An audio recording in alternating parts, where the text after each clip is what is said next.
Jirra jirtuu hordoftoota toora kanaa guyyaarraa kan kutaa 12ffaarraa itti fufee waa'ee arree yookaan guuboo daataa waliin ilaalla jechuudha. So mata duree kanarratti waa'ee multi-dimensional array ilaalla jechuudha. Okay. So multi-dimensional array jechuun array dimensionii hedduu qabu jechuudha. Bifa maatiriksi yookaan daataa 3D yookaan 4D ta'ee akkamitti maqaa tokkoon istoorii gochuu dandeenya isa jedhu waliin ilaalla jechuudha. Fakkeenyaaf imeejii yookaan suuraa yeroo nuti kompiitara irratti seevii goonu daataan suuraa keenyaa daayimeenshinii 3 qabaata. Daayimeenshinii inni tokko infoormeeshinii halluu diimaa istoorii nu godha. Inni tokko isa magariisa ta'edha. Inni tokko immoo isa biluu ta'edha jechuudha. RGB isa jedhamu. Red green blue isa jedhamu jechuudha. So yeroo akkasii maaltu nu barbaachisaa maqaa tokkodhaan faayiluma tokko kennina intinii keenyatti garuu yeroo seevii ta'u maqaa tokkoon ta'uu qaba jechuudha. So applicationin isaa hedduudha jechuudha. Kun maatiriksi array processing data Excel irra jiru gara kompiitaraatiin yeroo process goonu hedduun isaa bifa maatriksiidhaan process ta'a jechuudha. So maatriksiin application hedduu qaba jechuudha programmii keessatti. So isa waliin ilaalla jechuudha. Meesii yaadachiisuudhaa fi one dimensional array ilaallee turre torbee darbee. So faayidaa array gabaabsee isinitti himuudhaaf ammas warra viidiyoo isa sana hin daawwannee fi maqaa tokkoon daataa hedduu bakka tokko kaawwachuu jechuudha. Maqaa tokkoon amma duraan kan nuti ilaalaa turre variably daataa tokko qabna taanaan daataa sanaa fi variably tokko nu barbaachisa. So akkanatti amma variably 5 barbaanna jechuudha. Garuu array yoo fayyadamne maqaa tokkoon namni maqaa kanatti erga moggaafneeti hammam akka barbaannu asitti specify gune daataa 5 story goona yoo ta'e 5 jennee al takkicha daataa gosa adda addaa bakka tokkotti store gochuu dandeenya jechuudha. Contiguous memory location kan ta'e jechuudha. So yeroo kana maal godha memory management module ni jechuudha. Automatically oddoo walitti fuunfiinsaan qaawwaa yookaan duwwaa ta'e 5 barbaadee variably keenya kanaaf oddoo qopheessa jechuudha. Maqaa already ilaanneerra int jenneerra int jechuun keenya baayitii 4 barbaada tokkoon isaa inneerra baay'ina sana immoo itti himneerra 5. So blockii 5 walitti aansinuu barbaade reserve nu godha. Isa booda daataa keenya 5 isaa as keessa keewwannaa jechuudha. So booda yeroo programmii keessatti kana process gunuma fakkeenyaaf 2 kana yookaan elementii isa jalqabarra nu barbaanne num 0 jenna. Num 0 jechuun 2 jechuudha.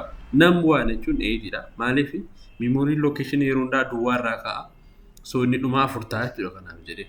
So 5 yoo ta'eyyuu duwwaarraa waan akka ofii dhumi isaa 4 dha jechuudha. So kun isin yaadachiisumaa fi multi-dimensional itti yeroo dhufne bifa akkasii qaba. So wanta row fi column qabu jechuudha. Rows qaba, columns qaba. Daataa bifa akkasii fakkeenyaaf inni jalqabaa tokko qofa ture. Array hedduu immoo deebifne array maqaa hedduu isaa bakka tokkotti story gochuu dandeenya. So multi-dimensional array jechuun array of array jechuudha. Array hedduu of keessaa qabu jechuudha. Guuboo hedduu of keessaa qabu jechuudha. Inni guddaan jira. Isa guddaa sana keessa waan hedduu walitti daballee bifa tokkoon yeroo store goonuu maal jedhama multi-dimensional array jedhama. So inni dalgeensaa row jedhama. Asii gadeensaa column jedhama jechuudha. Fakkeenyaaf asirratti elementiin isheen kuni row 0 fi column 0 irratti argamte. Indexin ishee jechuudha. Akkasii yoo deemne rowdhaan duwwaadha. Column ishees duwwaadha. Inni kun row duwwaarra jira, column tokkorra jira. Kanaaf waamna jechuudha booda yeroo process goonu. So asii gadi yeroo buunu row 1 dha. Column isaa inni kun duwwaadha. 1 0 jechuun kana jechuudha. So akka kanatti deemna jechuudha. Okay? So kun jechuun declare yeroo goonu wanta addaa isa jalqabaa irratti dabaluu asirratti bracketiin kun tokko qofa turte one dimensionalii ta'uu ishee ibsiti. Asitti immoo daballee dimensionii tokko isa tokkoof dimensionii sattaanu XYZ daballee asitti hamma barbaanne dimensionii 3D 2D hojjechuu dandeenya jechuudha. So loojikiin isaa tokko array lama qofa yoo walitti daballe 2 dimensionalii ta'a. Array sadii yoo walitti daballe immoo 3 dimensionalii ta'a jechuudha. Asitti size isaa himaa deemuu qabna. Amma akka inni ta'e jechuudha. Rowun isaa meeqa column isaa meeqa seeduu asitti himaa deemna jechuudha. Kun akkaataa nuti itti declare gochuudha. Fakkeenyaaf 2 dimensionalii dha kuni. Akkas jenna maqaa laannaa fi isa booda dimensionii lama himaa jirra. Dalgeer dalgee sadii kan qabu yookaan toora sadii kan qabu irraa gadii afur kan qabu jechuudha. This indicate the number of row, this indicate the number of columns. So maal godha asitti amma value keenya tarreen inni himneera. Akkam godha seetan. Kun sadan jechaadha amma tarreen isaa meeqanneera. Sadii mini kolomonii afur. So warra arfan kana fuudhee asii amma sitti fuudhee kolomonii jalqabaarra gasha. Arree tokko ta'u jechuudha isaan mataa isaanii. Asii kaasee afurii amma torbaatti immoo isa lammataarra galu. Saddeetii kaasee amma 11tti immoo isa taanurra galu jechuudha yeroo arreenyi ta'an. Yookaan bifa kanaanis akkas goone kallattii maan ibsuu dandeenya. Yeroo declare goonu. So kun row jalqabaati. Row isa taanu, row isaa sadaffaa jennee kanatti barreessuu dandeenya jechuudha. Yeroo initialize goonu. So wanti guddaan saayizii nuun as keessatti barreessinu fi innasii wal qixa ta'uu qabaa jechuudha. Yoo caale hin danda'amu hir'isuu dandeenya. Yoo nuun hir'isne duwwaa gashaa jechuudha kompiitara ofiisaan impitii godhee create nu godha. So fakkeenyaaf ammasitti row sadii dhanneerraa. So tokko lama sadii asii afur yoo goone dogoggoraa jechuudha. Kolomonii immoo afur. Row tokkoon isaa kolomonii afur qabadha irra. So tokko lama sadii afur. Dhugaa tokko lama sadii afur tokko lama sadii afur. Akkanatti hojjennaa jechuudha. So fakkeenya mee haa ilaallu sagan. Array row sadii fi kolomonii sadii qabu define goona. So logically akkam ta'a jechuudha wanti kun memory keessatti yeroo hojjetamu kudhan jalqaba dhuftees galtii 00 maaliifi row 0 kolomon 0 irra galtii jechuudha. Inni taanu 20 as gal 45 as gal amma maaf gadi bu'ee yoo jettani sadii jenneera kolomoniin isaa sadii qofa waan jenneefi kana caalaan deemu waan ta'eef as deebi'ee row waan irra galaa jechuudha. Inni 42ffaan ammas akkasuma 81 akkas ta'e 36 jechuudha. So booda yookaan multiplication yookaan hiruu hojjenna yoo ta'e maqaa isaa beekuu qabna gaama. Namiidha. Kun maalidha yoo jenne ammasiin 79 jechuun maal jechuudha akkuma Excel irratti beektani dalgee row waan irratti argama. Asii gadi immoo kolomonii waan irratti argama jechuudha. Kanaafuu row inni 1 col 1 yoo jenne lakkoofsa kana nu baasa jechuudha. Kan nuti itti waamnu kanumaan. Row 2 kolomon 2 jechuun immoo kan dalgee lammaffaa irratti irraa gadee lammaffaa irratti kan argamu seelii kanadha waan ta'eef 36 waan ta'eef jechuudha. Exceliin illee akkuma kanatti hojjeta. Warri Microsoft Excel beektan yeroo calculation grade maal kan ittiin hojjetan jechuudha. Row jira kolomoniin isaa ABCD jedhee jiranii as Excel. So akkanaan hojjetamaa jechuudha. So mee amma gara koodiitti isin dabarsaa kallattumaan practicalidhaan akka ilaallutti jechuudha. So akkuma baratame yeroo hundaa header file dabala koodii keenya irratti iostream.h jiraachuu qaba. Maaliif si out waan qabuuf jechuudha. Mee save yaa kun lecture 13ffaa waan ta'eef lecture 13 jedhame. So functioning hundumtuu programming hundumtuu main functionii qabaachuu qabanneerra. Mainiin karaa ittiin seensa yookaan ollixa programmii keenyaa ta'uu isaa ibsa. So kan akkasitti honnee isa booda hojii keenya hojjechuutti kaanaa jechuudha. Mee fakkeenya int jedheen yookaan dura data akkasii create godhachuu barbaannaa ta'u fakkeenya salphaa fuudha. Data akkasii 1 2 3 taansee 4 5 6 kan ta'e waan akkasii hojjechuu barbaanna. Array irra kaachuu barbaanna data akkasii jechuudha. Kana jechuun immoo row meeqa qaba amma wanti kun dura isa kan nuun baruu qabnu. Toora meeqa? Toorri isaa meeqa? Toora 2 qabna jechuudha. So toora isaa barree 2. Irraa gadeen isaa meeqa qabna? 1 2 3. So arreen keenya akkam ta'e jechuudha. Barree kam? Arreen keenya x jennu maqaa isaa. So dura toora isaa barreessina waan ta'eef toorri keenya meeqa? 2dha. Dalgeen isaa taansanii dalgee isaa immoo irraa gadee isaa immoo 3. 2/3 dha jechuudha. So isa booda kallattii maanii lakkoofsa sanaas keessa yoo barbaanne gargar qoqqoonnee ibsuu yookaan immoo kallattii maan barreessuu dandeenya. Nuun sirreessa 1 2 3 4 5 6 cufnee amma kana. So amma koodii keessatti booda dhannee si out jedhee ammani lakkoofsa kanan baasuu barbaada jennu 5. So 5 meeqaffaa irratti argamti? Kun row duwwaadhaani. Row duwwaadha. Akka programmii keetti caala. Rowun hundumtu duwwaarraa ka'a. Kanaafuu toora duwwaa. Toora tokkoffaadhaan inni kun immoo isinii akka galuuf hin barreessaara malee koodii miti kun. Eeshi irra keessaan immoo kun immoo irraa gadee duwwaa irraa gadee tokkoffaa inni itti aanu immoo irraa gadee lammaffaadha. So 5 jechuun toorri ishee meeqa? Toorri ishee tokkoffaa. Irraa gadeen ishee tokkoffaa jechuudha. Kanaafuu uummanni x jedheen 1 yoon jedhe outputiin isaa maal ta'a jechuudha? 5 ta'a jechuudha. Maaliif toora tokkoffaa irratti irraa gadee tokkoffaa irratti wanni argamu 5 kana waan ta'eef mi'a ilaali. Nan kutee ishee kana yeroodhaaf.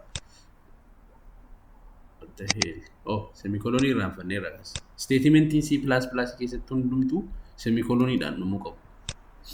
Isa miis gonaan dogoggoraa jechuudha. So irraa ilaala outputiin isaa meeqa ta'e 5. Maaliif akka nuun barreeffannee dabarre sanatti jechaadha. Kun irra deebiin kana isinii fidaa. Kun akka isinii galuu malee koodii paartii koodii miti. Dalgii yeroo lakkoofnuuf irraan gadee yeroo lakkoofnu duwwaa irraa kaanii lakkaa deemnanneera. So 5 jechuun toora tokkoffaa irraa gadee tokkoffaa. Eshi mee isin gaafadhaa ammoo yoon akkas godhe yoo duwwaa tokko yoon godhe. Kana jechuun wanta toora duwwaa irratti argamu toora duwwaa irraan gadeen isaa immoo tokko ta'e jechuudha. So inni meeqadha? 2 jechuudha. Mee ilaala. Kun yeroo baay'ee qormaataa barsiisonni gaafachuu jaallatamu maaliif? Arramuufis salphaadha waan ta'eef sororsuu fi nama goomsitis gaaffittiin waan akkasii jechaadha. So salphaa fakkaatti garuu isinii galuu qabdu waan fedheef. So ilaala meeqa baasee 2 baasee jechuudha asitti. Maaliif asirratti mee nan deebisa isa jalqabaa toora duwwaa irratti kan argamu irraan gadee tokkoffaa irratti kan argamu jechuudha. So manipulation isaa bartanii ittuu jechuudha. Okay. So mee ammoo kan biraa daballame asitti. Kana ammoo galagalcheen jijjiirama ammoo. Kana yoon jijjiire 3 godha amma kana. Toora 3 fi tarree 2. So akkam ta'a jechuudha daataan keenya kun. Tarree 3 qaba, kolomoniin isaa garuu 2 qofa jechuudha. So akkana goone jechuudha wanta biraa miti. Akka kana. Rakkas. Kolomonii 2 qaba. Toora immoo 3 qaba jechuudha. Akkas ta'e jechuudha. Okay. So amma yoon akkas godhe maaltu nuu ba'a? Toora duwwaa jenneerra. Toorri duwwaa isa kananii irraan gadee tokkoffaa irratti kan argamu iskiyaa meeqa? 4. So kanaafuu outputiin isaa meeqa ta'a? 4 ta'a jechuudha asirratti. Outputiin isaa 4. Mee haa ilaalu. Wow. Something's wrong. Duwwaadha malee maal hojjeddanu dhufne dogoggora koo gartanii?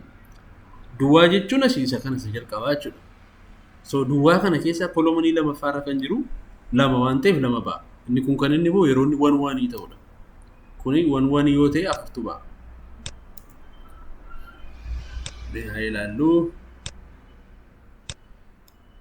So amma 4 baasee jechuudha. So akkanatti manipulate goona jechuudha. 3 dimensionalis 4 dimensionalis gochuu dandeenya jechuudha. Loojikiin isaa garuu kanuma hundi isaa. So mee amma walitti hidhuu firrisuu isaa fa'aa hojjennu mee kanuma. So mee arree biraan dabala sitti waa'ee jedhee.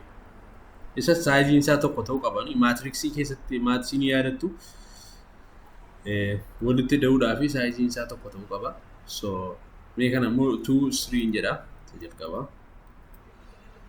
3 okay 3 4 mee inni jira lakkoofsa biraa goona 5 6 isa kana immoo 8 tokko goona.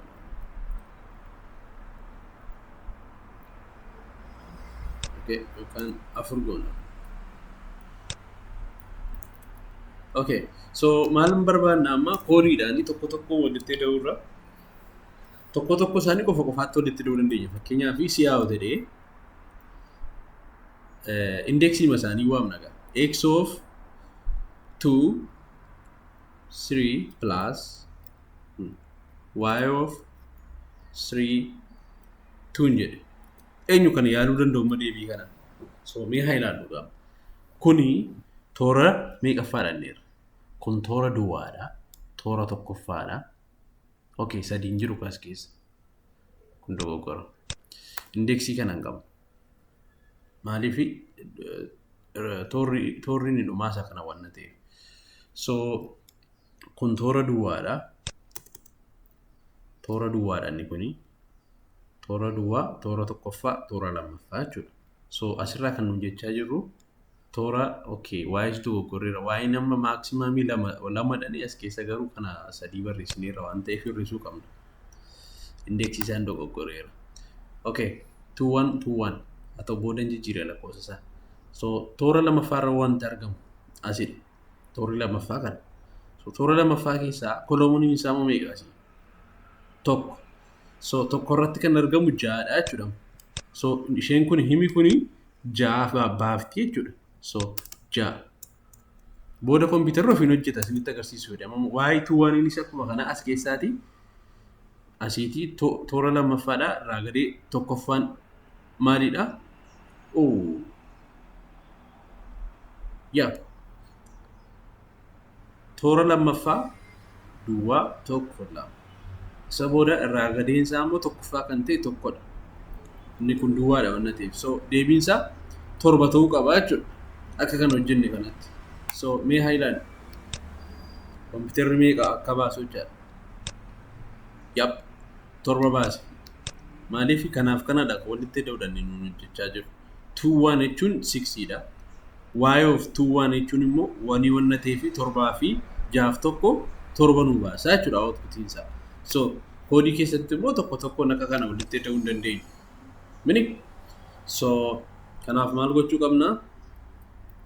For loopii fayyadamuu qabna. For loopii seeraan barannee irra viidiyoo leekcharii sadii hojjennee irra waa'ee for loopii irratti. So iterate gochuu dandeenya. Kun amma 3tti deema, kun amma 2tti deema, kun amma 3tti deema. So mee dura display haa goonu. Ituma walitti ni deeniyu. Okay? So mee display haa goonu. X maal akka ta'e bifa maatriksiidhaan output yabaaf. So int I is equal to meeqa irraa kaa'a row meeqa irraa kaa'a duwwaa irraa kaa'anneerra indeksiin maatriksii yeroo hundaa. So amma 3tti deema tokko tokkoon dabalaa deemeen.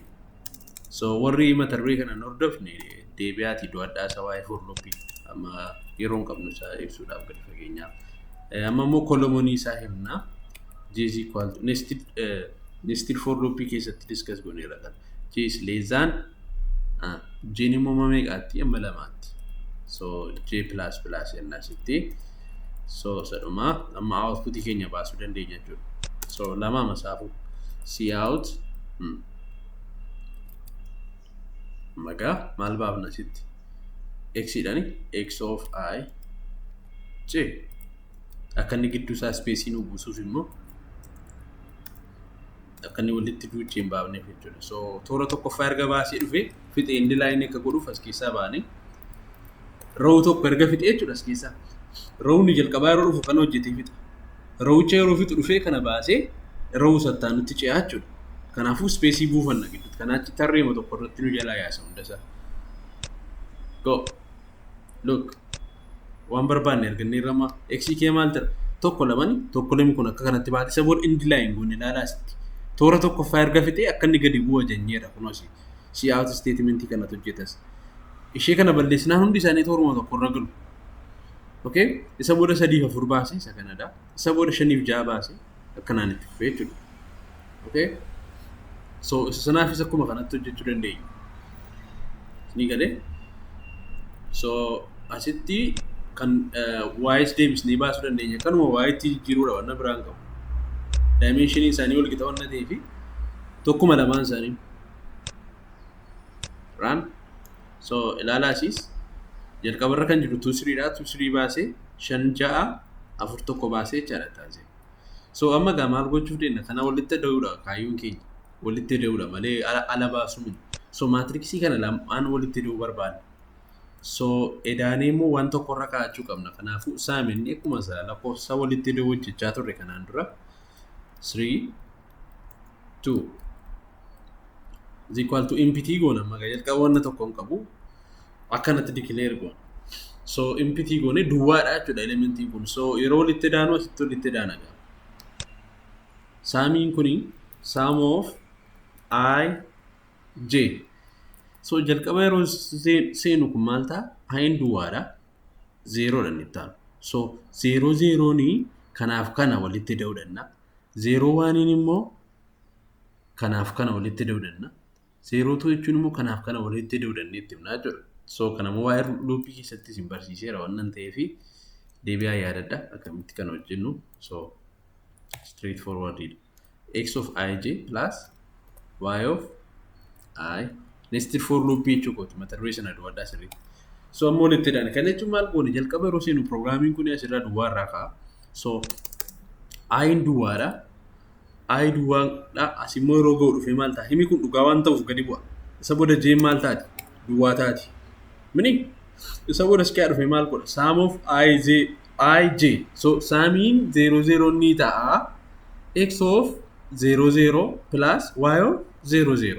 Wal qixachuudha yeroo hundaa. So kanaaf kana walitti hidhee saamiirra nu ka'a jechuudha. So dhumarratti deemfni baafachuu dandeenya gaama riizaaltii isaa erga daaniif inni.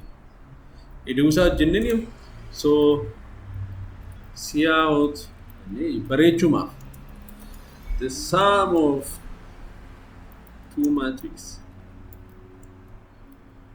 riizaaltii keenya akka inni nu agarsiisuuf asitti gaa luuppii fayyadamnee baafna ka maatriksii ammas tokkoon see out jechaa oolurra koppii magoona isa kana wanti nuun jijjiiru asitti ishee kana see out itti jijjiiruu qofa mee xiqqoo gadi butaa so asitti see out sum of ij asitti iddoon kun nu barbaachisu isa booda space akka inni nu godhu akkas goone dubbiin numatti jechuudha so let's compile it maaltu irraanfatame kan waddana mallattoo kanaan irraanfadhe so amma raan gochuuf hin deemna output isaa nu baasa jechuudha amma ida'uu isaa sun kana lamaan walitti hidhee asirra kaa'ee isa booda immoo asitti kana baafna isa ida'ame isa okay look waan inni baasaa jiru ilaalaa the sum of two matrix jedhee 3 5 maaliifi tokkoof lama meeqa 3 mini kunoo 3 baasee sitti 2 fi 3 5 3 fi 5 8 4 fi 6 10 5 fi 4 9 6 fi 1 7 kanuma jechuudha so matrix addition hojjennee jechuudha multiplication itti jiruuf immoo ishee makana mallattoo multiplication itti jiruudha wanna biraan qabu hiruu itti jiruuf hiruu so amma saamii isa jedhu kan nuun jijjiiru saamii mannee asitti matrix multiplication jechuu dandeenya asitti multiplication nu baasaa jechuudha yoo kompiitarri waan nuun tajaajilu hojjeta malee maqaa isaa irraa dhimma hin qabu look lama tokko baay'isuu lama bakka 3 6 3 bakka 5 15 4 bakka 6 24 hiruu innaanis kanuma wanna siin keessan hojjetaa jira hunda isaa mallattoo hiruus yoo ta'es okay irrisuu taanaanis akkuma kana so kana fayyadamnee variable hedduu yookaan multi dimensionalii ta'ee bakka tokkotti store gochuu dandeenya jechuudha haala salphaadhaan so mata dureen kuni waa'ee matrix multiplication dha so ofii keessan irra deebaa yaala dimensionii isa asitti dabalaate 3 dimensionii godhaate hojjechuu yaala so mata duree taanu irratti akkamittiin wanna qabatamaa warna hamma ammaatti baranne kana walitti daballee yeroo baay'ee assignmentii barsiisonni koorsiin kun dhuma jala ga'u projectii dhanii kennani projectii tokko structure fayyadamnee hojjenna jechuudha yookaan galmee barataa jalqabaa amma dhumaatti kan grade report hojjetu waan hundumaa kan wal of keessaa qabate multi dimensional array fi structure walitti daballee waliin ilaallachuudha irra deebi'aa yaala warri subscribing godhe subscribe godhaa hiriyoota keessaniif share godhaa ammasittuu nagaan tura galatoomaa